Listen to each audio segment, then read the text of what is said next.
É isso aí, Babi. Já se encontra, está aqui do meu ladinho a doutora Cristina Salomão, que é especialista em dor e é reumatologista. Vai falar tudo pra gente aqui nessa tarde.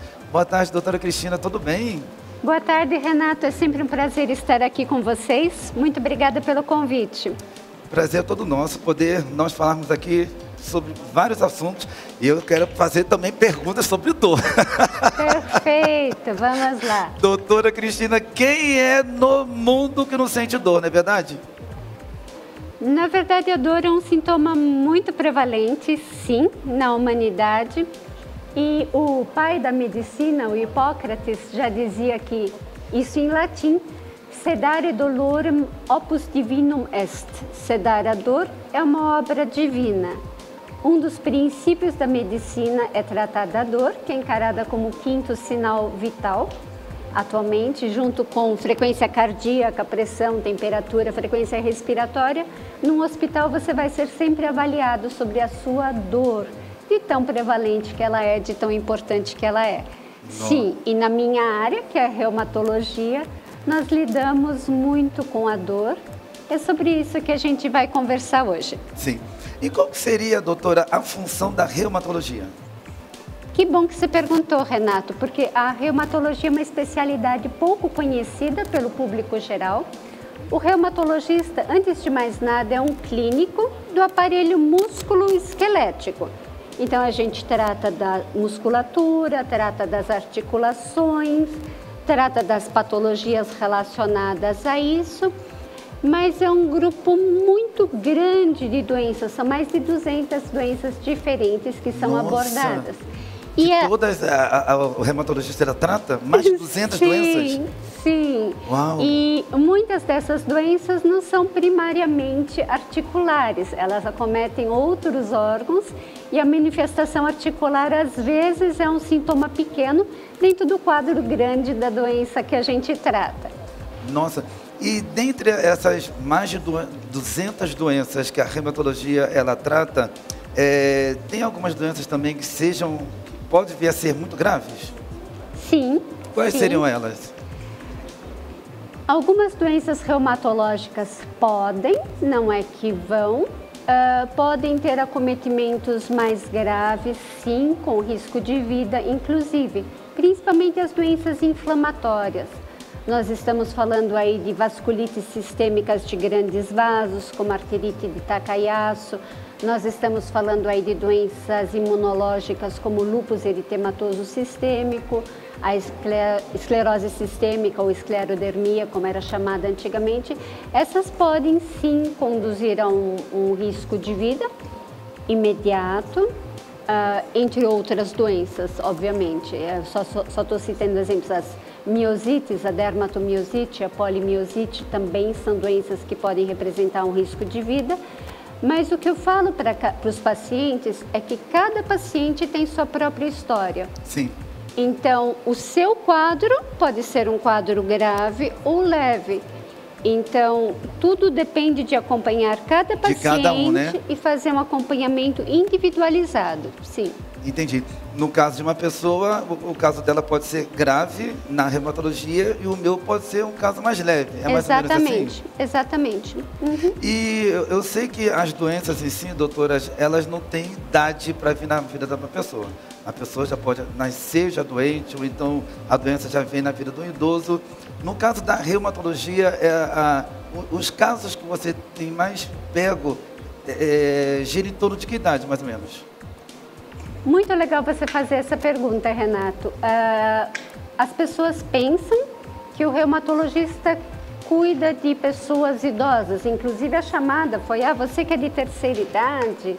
Na verdade, não. As doenças reumatológicas podem acometer, sim, crianças, sério, doutora? Jovens, adolescentes, adultos jovens. Olha. Algumas doenças são mais comuns na idade mais produtiva da pessoa, no adulto jovem, e sim, existem doenças que são específicas de terceira idade ou que se agravam com o decorrer do tempo. Como você fala de adulto jovem, aproximadamente dos 25 para 30 para cima, mais ou menos assim? Isso. Uhum. Nossa, e já tem pego pessoas com sintomas e situações graves. E O que vem a causar essa doença na pessoa? Será que é a mesma de sempre, doutora? A má alimentação, a falta de atividade física, a pessoa não dormir direito? O que causa? O que causaria isso? Como nós estamos falando de um grupo muito grande de doenças, obviamente doenças? A gente tem várias causas, vários motivos. Que leva a pessoa a procurar, nas doenças autoimunes, o problema é um desequilíbrio da sua imunidade. Você tem uma tendência genética dentro do seu organismo e de repente acontece algum clique, um gatilho, que desencadeia essa atividade imunológica em você. Mas tem outro tipo de doenças, por exemplo, doenças que são próprias do crescimento. O reumatologista também aborda a coluna. Então você vê que a escoliose é um problema de um desvio na coluna que se desenvolve durante a adolescência. Uau. Então isso é um erro no desenvolvimento, no crescimento e desenvolvimento da pessoa. Você tem doenças que ocorrem por alguma lesão que você sofreu. Então, tendinites, lesões de músculo, lesões de, por exemplo, uma epicondilite, que nós também tratamos em conjunto com os ortopedistas e fisiatras. Ocorrem, por exemplo, se você resolver aparafusar uma estante e ficar aparafusando com força a tarde inteira, você provavelmente vai ter uma sobrecarga do seu cotovelo e pode gerar uma epicondilite. Então, existem diferentes coisas que podem desencadear a doença reumatológica. Você pode ter um desequilíbrio metabólico, por exemplo, na gota, ou numa doença chamada de condrocalcinose, que é causada pelo depósito de cristais de pirofosfato de cálcio. Você vê que eu falei sem gaguejar, eu treinei falar isso.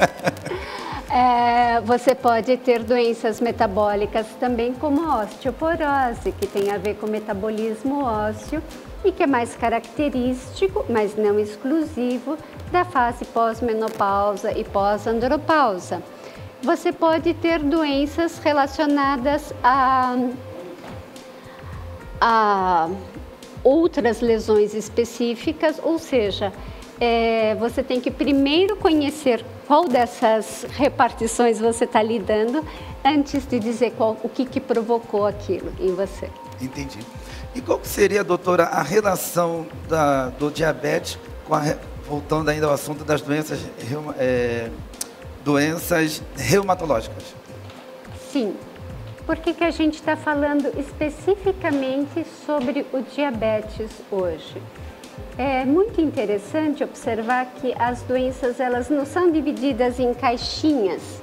Então, apesar de vocês conhecerem o médico pela sua especialidade, então o cardiologista, o endocrinologista, o pneumologista, o oftalmologista, parece que o corpo da gente é separado em caixinhas e que cada profissional só vai olhar na sua caixinha e tratar só aquela coisa. Mas não é, né? Mas na verdade não.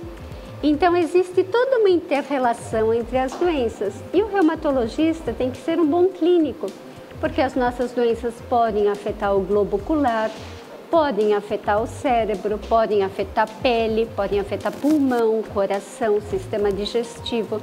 Então nós temos que conhecer o que essas outras especialidades fazem e ao tratar do nosso paciente ficar alerta a isso. E não só isso, algumas doenças que o paciente tem podem levar ele a ter maior chance de desencadear outros comprometimentos. E, por outro lado, algumas doenças reumatológicas estão associadas a outros problemas metabólicos. Então, você tem, por exemplo, a gota, o paciente com gota tem uma tendência a ter distúrbios metabólicos. O paciente com gota, ele pode ter colesterol alto, pressão alta, colesterol alto e pode ter uma tendência ao diabetes mellitus também. Então, o paciente vem com uma crise de dor no dedão do pé, que normalmente é a primeira manifestação da gota, e aí a gente fala, ok, mas deixa eu medir sua pressão, deixa eu ver como é que está seu fígado, deixa eu ver como é que está seu colesterol, porque tudo isso faz parte do espectro do paciente gotoso. Quem tem gota a gente chama de gotoso, e não é cantada, é assim mesmo. Se a gente tem um paciente com artrite psoriásica, que é a artrite que acompanha a psoríase, nós vamos ter também uma tendência maior a doenças metabólicas. Então, nosso paciente com psoríase, nós sempre temos que vigiar quanto ao risco cardiovascular, quanto ao risco de diabetes e de outras doenças associadas. Então, essas doenças já se associam por si só ao diabetes mellitus.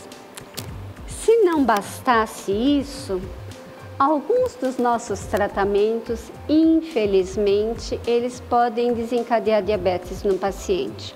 Sério?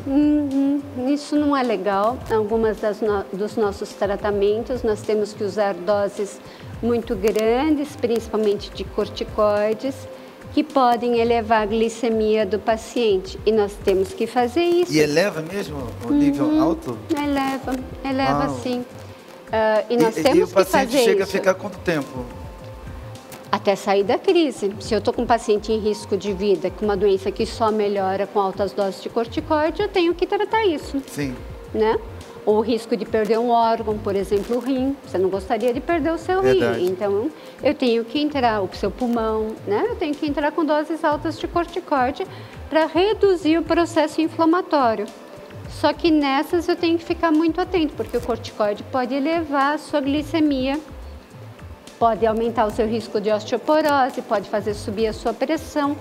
Então, a gente está medicando a parte reumatológica, mas eu tenho que ficar atenta a todas as outras alterações clínicas.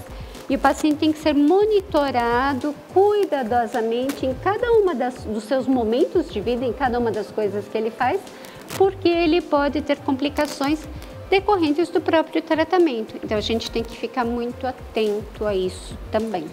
Mediante o tratamento, quando a pessoa recebe, está tomando lá o corticoide, está tomando todas as medicações. Nesse processo, a pessoa em si, ela sente muitas dores ou não chega a sentir dor, doutora? Em algumas doenças, a pessoa está sentindo dores. Em outras doenças, não. O paciente, às vezes, até está sentindo pouquíssimos sintomas, mas está em risco. Uau!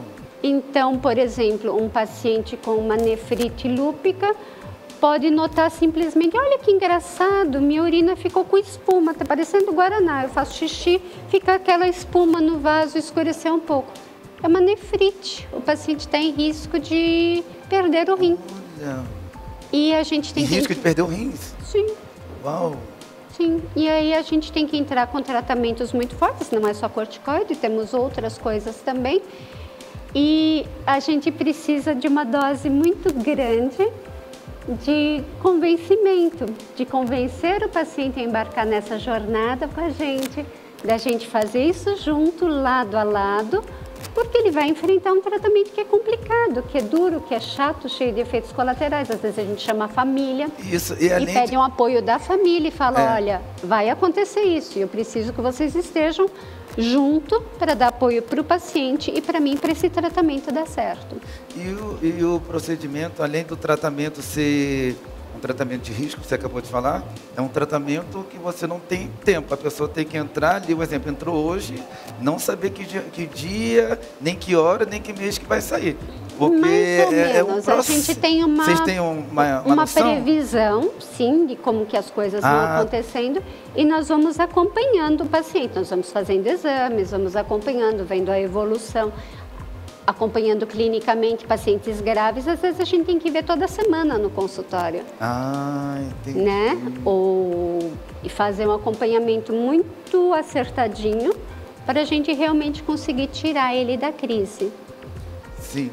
Mas nem todo procedimento, quando é feito lá o tratamento, que você acabou de falar, né? Porque a pessoa não está sentindo dor, não é sinal que a pessoa já está recebendo alta, que ela já está curada. Não, né? não. É tudo uma burocracia, procedimento, é um processo, podemos dizer, né? Isso, né, doutora? Isso. A dor não é o único parâmetro que a gente usa. Sim. Por mais que você seja especialista em dor. Exato, não é só disso que a gente trata. Mas aí a pergunta que eu não quero calar, tem ou não tem a cura, doutora? Depende do quê? Depende. Novamente, depende do quê, de qual doença que você está falando. Algumas doenças reumatológicas são crônicas, assim como você tem pressão alta, como você tem colesterol, como você tem problemas de tireoide, Você tem artrite reumatoide, você tem artrite psoriásica, que são doenças que são crônicas, mas não é porque elas são crônicas que você vai sentir sintomas o tempo todo. Quem tem pressão alta trata e fica com a pressão. Vai medir a pressão, está 12/8, porque ele está controlando, está tomando remédio. As doenças reumatológicas são a mesma coisa. Você precisa de um tratamento mais controlado, mais contínuo, e às vezes com pouquíssimos remédios você consegue controlar, mas é um tratamento a longo prazo, um acompanhamento a longo prazo. E outras doenças não. Se você tiver uma epicondilite, você trata a epicondilite, desinflamou, tchau. Olha aí, interessante. O dedo gatilho seria uma manifestação reversível, doutora? Exato. O dedo em gatilho é uma coisa muito divertida para o médico, não para o paciente. Nós temos tendões que correm aqui ao longo da nossa mão, nessa superfície aqui. São tendões de músculos que vêm desde aqui.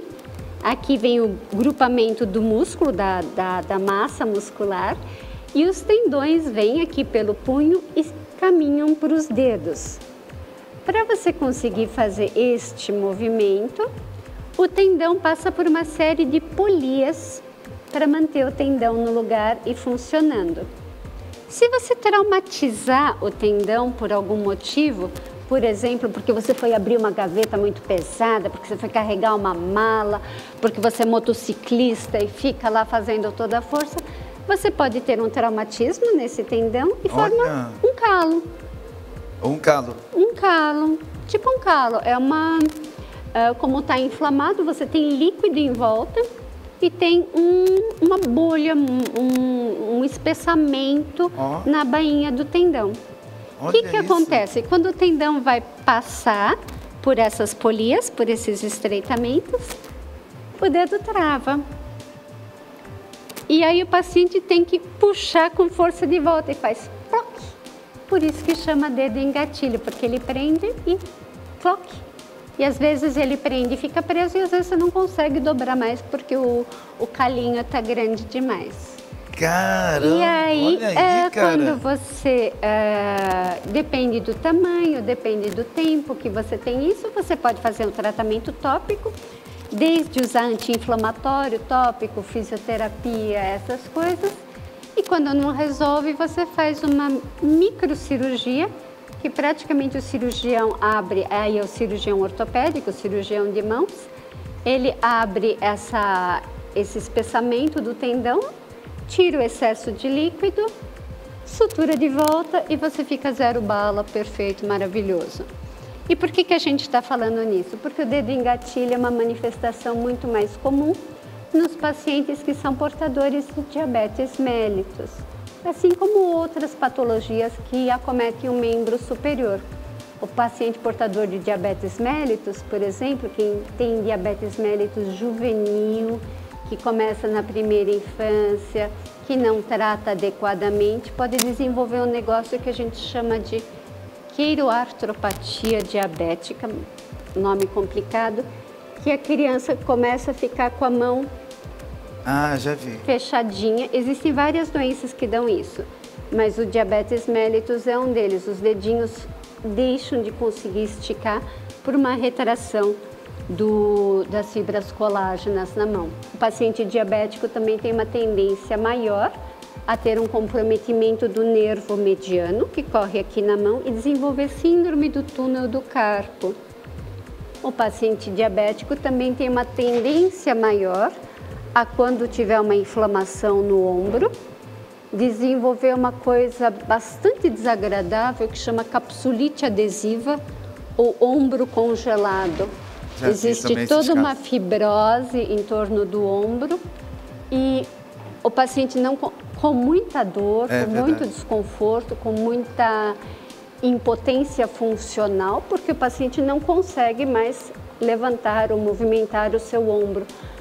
Tem paciente que chora e fala, eu não consigo nem passar desodorante. Eu já vi esses casos. E precisa de muita fisioterapia, um trabalho de reabilitação muito grande. O paciente diabético tem uma chance 5 vezes maior de desenvolver isso. Daí a importância da gente dar uma atenção especializada. Peraí, você é um paciente normal que lesionou o ombro porque foi jogar tênis?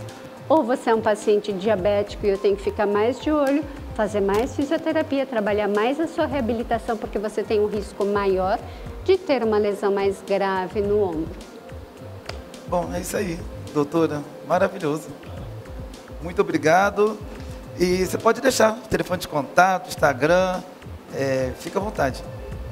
Beleza, vocês podem me seguir pelo meu site, que é reumatologiaedor.com.br. E vocês também me encontram. Vocês têm anotado aí o meu Tá aparecendo na telinha. Então vocês Isso. podem me seguir tanto pela página do Instagram, como pela página do Facebook, onde eu estou como doutora Cristina Salomão.